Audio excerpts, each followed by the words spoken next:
आकलन या असेसमेंट एक संवादपूर्ण वर्क होता है या प्रक्रिया होती है जो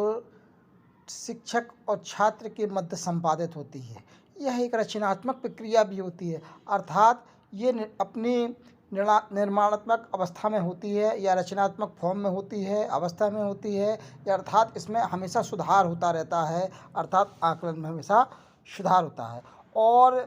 आकलन में शिक्षक को हमेशा यह ज्ञात होता रहता है कि आखिरकार उसका जो विद्यार्थी है वह उचित तरीके से अधिगम को प्राप्त कर रहा है या नहीं कर रहा है। यदि कोई प्रॉब्लम है, कोई समस्या है, कोई कठिनाइयाँ हैं, कोई समस्या, तो उसकी जानकारी आकलन से शिक्षक को प्राप्त हो जाती है। और आकलन का जो उद्देश्य होता है वो निदानात्मक पूर्ण कार्य होता है, अर्थात निदानात्मक कार्य का मतलब होता है कि विद्यार्थियों की कमजोरियों का या वीकनेस का उनको पता चल जाता है। और आकलन का जो मुख्य काम है वो शिक्षण कार्यक्रम या शिक्षण प्रक्रिया को सुधार करना होता है। और इस आकलन के माध्यम से शिक्षक तथा छात्र को दोनों को फीडबैक या पृष्ठपोषण प्राप्त होता है। और शिक्षक को यह आकलन के माध्यम से यह पता चल जाता है कि छात्र की वास्तव में कौन कौन सी कठिनाइयाँ हैं या छात्र कौन कौन सी कठिनाइयों का सामना कर रहा है। उन कठिनाइयों का समाधान शिक्षक बड़े आसानी से कर देता है। इस प्रकार जो आकलन की प्रक्रिया होती है वह संपूर्ण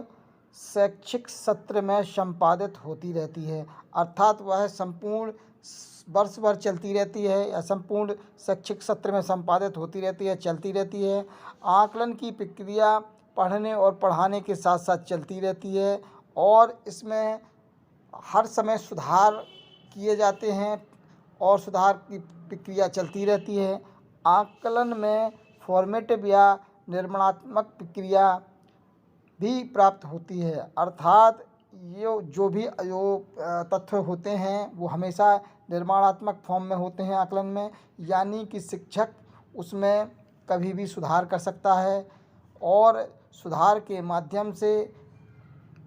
शैक्षिक उद्देश्यों की अधिकतम प्राप्ति के लिए जो प्रयास किए जाते हैं उसमें शिक्षक सफल हो जाता है। तो असेसमेंट की वर्तमान में बहुत ही महत्वपूर्ण भूमिका है और असेसमेंट या आकलन के माध्यम से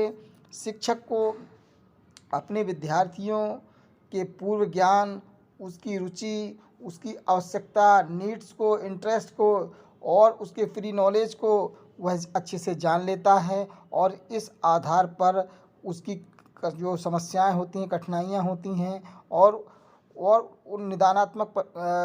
परीक्षण के माध्यम से या कुछ सामान्य सूचनाओं को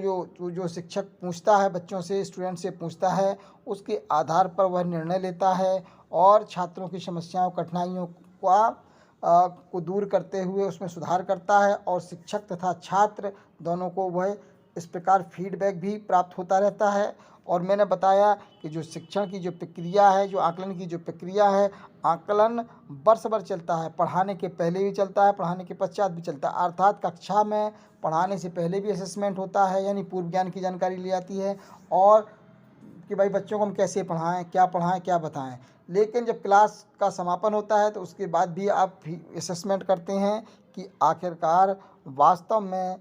बच्चों ने क्या सीखा, शिक्षक ने कौन कौन से अधिगम उद्देश्य बताए, किस किस विधि से बताए, वो विधि कितनी सार्थक थी या कितनी उपयोगी थी, इसकी जानकारी भी शिक्षक को